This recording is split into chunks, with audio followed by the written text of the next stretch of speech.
Hi, you're watching us on Glam Digital Magazine. Inspiration. मैं खुद of course तो खुद को देखो और इंस्पिरेशन आगे नहीं। इट्स नॉट दैट सीरियसली अगर बताएं तो इंस्पिरेशन बहुत बड़ी है। इंस्पिरेशन है लोगों तक मैसेज पहुंचाना कि दरख्तों को ना काटें, इलीगल हाउसिंग सोसाइटीज़ ना बनाएं, किसी का घर तोड़ के किसी को आबाद करने के लिए, तो आप जिसका घर आबाद तोड़ रहे हैं एक नए को आबाद करने के लिए, तो कुछ तो इम्पैक्ट उनके ऊपर पड़ता है, कुछ तरह से तो उनकी पूरी मेंटल हेल्थ डिस्टर्ब होती है।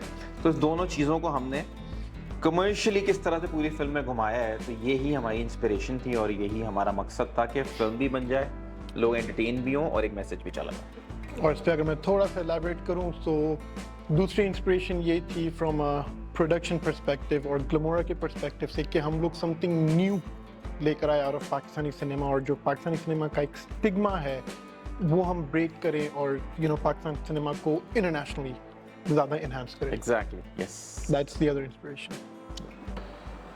For me, it was an insane experience क्योंकि मेरा debut है and debuting मेरी पहली movie at Writers Guild Hollywood, Beverly Hills, just right. So मेरे लिए तो बहुत ही insane सा experience रहा है and audience का reaction देखकर it has just been a cherry on top because every single person who's seen the movie, they have loved it, बहुत appreciate किया है and वही हम लोग जो बनाना चाह रहे हैं कि different content out of Pakistani cinema वो ही लोगों ने एक्सपीरियंस किया एंड वो ही लोगों ने फीडबैक दिया। So it's just been absolutely a thrilling journey. exactly, and reviews and good feedback coming from Hollywood magazines itself, it was like cherry on top, and it was appreciation that after 8 years Pakistani film showcase की गई writer guilds of America में।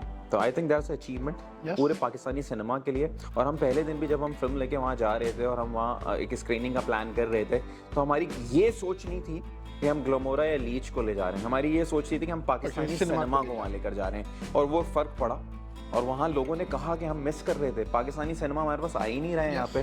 तो हमें इस तरह से पूरी दुनिया को कनेक्ट करके वापस जगाना है, बताना है कि हम जिंदा हैं और हमारी फिल्म्स बन रही हैं और अच्छी फिल्म्स बन रही हैं। एंड अच्छी फिल्म्स और मज़ीद आएंगी पाकिस्तानी सिनेमा से इंशाल्लाह।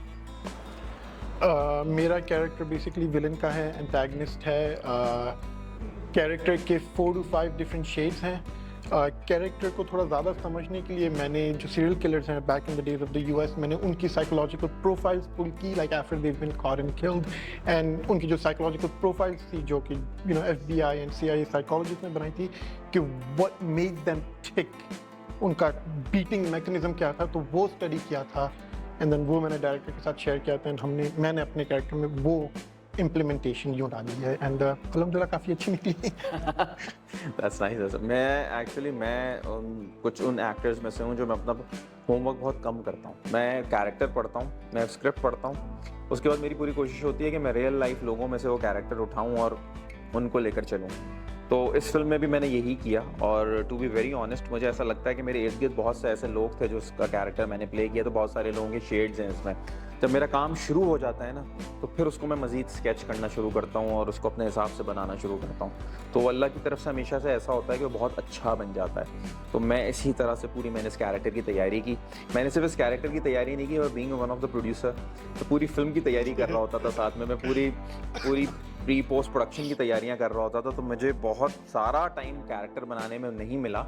मुझे फिल्म में मेरी बड़ी, क्योंकि पहला वेंचर है और मैं कोई चीज़ हम ऐसी नहीं चाहते थे कि हमारी तरफ से ऐसी जाए कि लोग कहेंगे यार पहली दफ़ा आए और अच्छा नहीं था। हमारी मेजर जो कोशिश होती है वो टेक्निकल स्टाफ को जितना खुश रख सकें, जितना उन्हें सपोर्ट कर सकें, हमारा वो एक मेन पर्पस था। क्योंकि बीइंग एन एक्टर मुझे पता है कि किस मुश्किलात से गुजरते हैं। एंड इस पे मैं सॉरी आपको कट ऑफ कर रहा हूँ, इस पे I really have to give this genuine here the credit कि being an actor in the industry and seeing he's come from here to here alhamdulillah, right, and इन्होंने यहाँ पे हो के प्रोडक्शन एंड टेक्निकल स्टाफ को जिस तरह से यहाँ पे बिठा के काम करवाया है, hats off, salute, उन सब की gentleman of a guy and an exceptional producer man. बस तो इस तरह से थैंक यू वेरी मच। तो बस इस तरह से सारी चीज़ें हम लेके चलें तो बहुत मज़ा आया। तो पूरा प्रोसेस जो है ना वो बहुत मज़े का। Yes. I think becoming a producer is the world's most stressful job. और कल मुझे इतना फ़नी लगा था, मेरी बेटी कल मेरी नकल उतारने की कोशिश कर रही थी ओवरऑल कि मैं इस पूरे प्रोसेस में कैसा रहा हूँ। तो उसके हाथ में उसका कोई टॉय था, उसने कान में रखा और उसने कहा हाँ मुझे नहीं पता, मुझे 10 मिनट में रेडी चाहिए। हाँ पोस्टर क्यों नहीं बना, मुझे 5 मिनट में रेडी चाहिए। हाँ ये क्यों नहीं हुआ, मुझे 5 मिनट में। मेसम आने वाला है, तुम लोग ये क्यों नहीं कर रहे हो, शहजाद तुम कहो। उसने पूरी मेरा नकल उतारी है जो मैं पिछले 3 महीने में हूँ। तो मैं उसको देख के ये सोचा था एग्जैक्टली, मतलब इतना मैं स्ट्रेस में था। स्ट्रेस इसलिए होता है कि काम अच्छा करना चाह रहे होते हैं आप, काम अच्छा नहीं करना चाह रहे होते तो स्ट्रेस की ज़रूरत ही नहीं होती और चीज़ें होती चली जाती हैं। 2 चीज़ों का बड़ा ख्याल करना होता है प्रोड्यूसर बन के। ए जॉब एक पैसा लगा रहे हैं, वो बिल्कुल राइट डायरेक्शन में जाके लगे और आप बिल्कुल सही से लगाएं और वो दिखे। दूसरा ये होता है जो आपके साथ काम कर रहे हैं वो बड़ा कंफर्ट जोन में रहें आपके साथ। तो ये करते हुए मुझे ऐसा लगा एक उसका एक अलग ही मज़ा है, एक अलग ही चार्म है प्रोड्यूसर होने का। लेकिन ऑफ कोर्स एक्टर होना एक अलग बात होती है। जैसा मेसम है, मेसम सेट पे आता था एक्टर, मेसम का ये होता था कि यार मेरा ये फोकस है, मेरी पहली फिल्म है, मुझे इस तरह से करना है। जब लीच की शूट खत्म हुई और मैं अपने दूसरे प्रोजेक्ट की शूट पे गया हूँ एज एक्टर, तो उस दिन मुझे ऐसा लग रहा था कि यार आज तो कुछ करने को ही नहीं है, आज सिर्फ एक्टिंग करनी है। तो वो दोनों का अपना मज़ा है, दोनों का एक अपना चार्म है और दोनों की एक अलग अलग स्टोरी है। तो वो बड़ी लंबी कहानी है। That's a question, bro. I would say passion and passion again. And एक चीज़ मैं अगर अभी पुल करूं कि मैं 4-5 दिनों से ये सवाल एक्चुअली मेरे को भी तंग कर रहा था कि एग्जैक्टली आया कहाँ से। तो कल रात को ही एक्चुअली मुझे ज़रा सी चैनलिंग हुई है कि मेरे डैडी के साथ मैंने कुछ I would say when he was alive and when I was probably 18-19, daddy के साथ मैंने बात की थी क्योंकि डैडी मुझे एक्टर बनने का शौक है and he actually encouraged Are you me. serious? I'm serious. मैं ये कल रात को सोच रहा था, कल रात को जो 1:30-2 बजे तक जाग रहा था ना, मैं यही सोच रहा था ये कहाँ से 18-19 साल का जब मैं था, अच्छा, पाकिस्तान में ही था, मुझे अभी तक याद है अगस्त 2006 डैडी से मैंने बोला तो था उन्होंने तो जाके तुम्हारे लिए सारा सिस्टम नहीं बना दिया।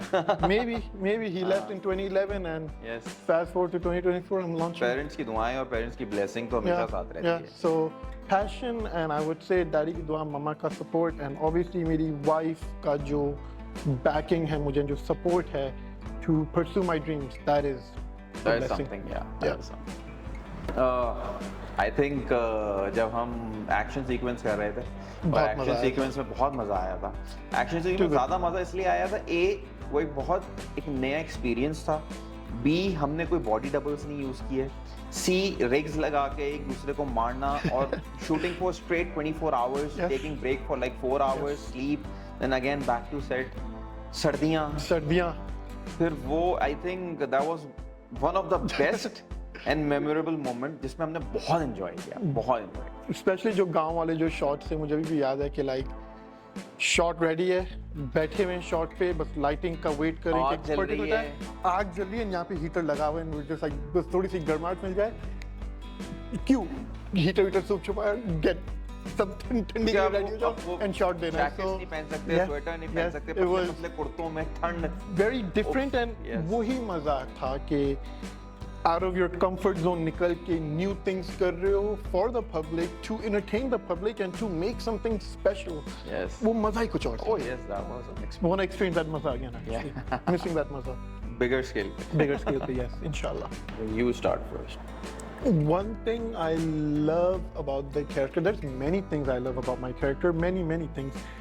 I think what I don't like about my character is easier to say, and मुझे जो मेरे character के बारे में नहीं पसंद है वो ये है कि वो बहुत ज़्यादा emotionless है जब वो लोगों के सामने होता है, मगर जब वो अकेले में होता है he's full of emotions, right? So I wish कि ज़्यादा लोगों के सामने भी emotions ज़्यादा होते character के and not just अकेले में. So that's one thing I don't like about the character. But what I like about the character is he has multiple shades, 4 to 5 different shades, and each shade के अंदर 1-2 shades और हैं. So I think मुझे अभी तक याद है कि कुछ डिलीवरीज ऐसी हैं कि एक डायलॉग डिलीवरी में 3 से 4 डिफरेंट शेड्स बदले हैं, प्रोसेस किए हैं.